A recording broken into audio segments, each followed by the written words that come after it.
Hello everyone, this video will cover Module 12.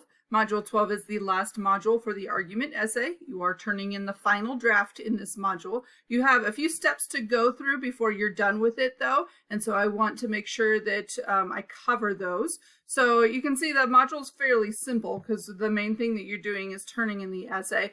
You do have a revision checklist to go over though, so make sure that you are going through and checking that you have looked at all the feedback that has been given to you. So you should have instructor feedback from your rough draft in Module 10. You did self-editing feedback as well to this in the same module. You want to make sure that you're looking back through your own comments. If you haven't made those changes already, you want to make sure that you do that. And then I would do an additional self-edit after you've done all of these changes just to make sure that you didn't miss anything. Sometimes students will misspell a word and then they'll misspell it every single time they wrote it, and so if you just correct one, then there's going to be problems later on. So make sure that you're looking at that. Online writing lab feedback, hopefully you did manage to finish the brain fuse submission, and then don't forget to actually submit that in Canvas. So if you don't submit it in Canvas, then I can't see that you did it and you won't get your points for it. So make sure you do that. And then the peer edit, you should have, hopefully if you did it on time, 2 peers who have responded to you, and they should have left some feedback for you. If you ever have any questions based on their suggestions, you can always send me an email. Sometimes peers are really good at peer edits and sometimes they're not, and so they may not have explained themselves very well. So you're more than welcome to email me if you have any questions about anything, whether or not you ought to change it. So just keep in mind that you're expected to go through this process and take the week to do it. I always recommend letting the paper sit for a few days before you start making changes, just because you're more likely to catch your own errors. Another good way to catch your errors is to read it out loud or print off a hard copy and then read it out loud or read it to yourself, and that would be a good way to do that if you have a printer available.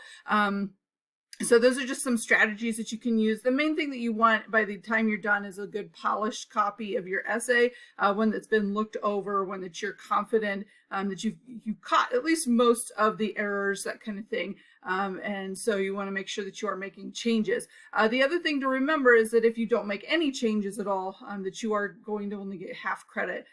So that's something to remember for this essay in particular. Since you turn in that rough draft, there's expected to be some significant differences between the rough and final draft.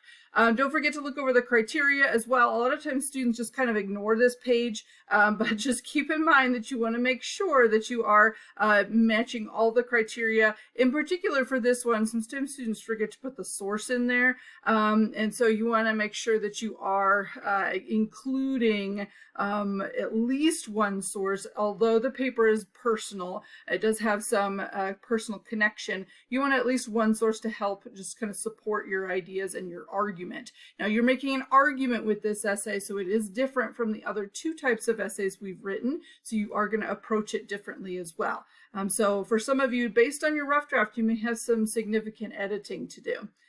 Final draft, making sure that you submit here, and note that there is that AI level to adhere to. Some of you aren't doing this, but if you use Grammarly, make sure you put on the essay, whether that's at the bottom saying edited with Grammarly, or on the works cited page putting Grammarly as a source.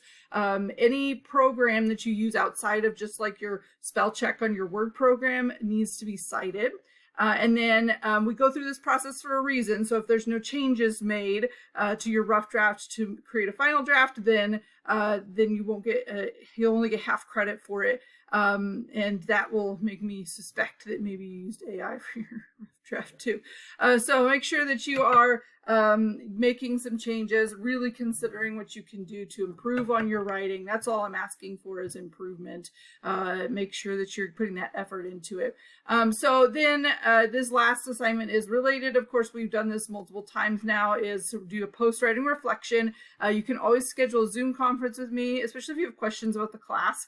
you're welcome to do that. And then, or you can just record yourself talking about it, record a video of yourself, or you can write that reflection just in a paragraph. So those are the things that you want to be working on this week. If you have questions, send me an email. And if you have watched the video all the way through, please send me an email. I like to know when students are watching my videos because I do put some effort into them. So I really appreciate it. And if you do send me an email, I will add extra credit to one of your assignments. Have a good week.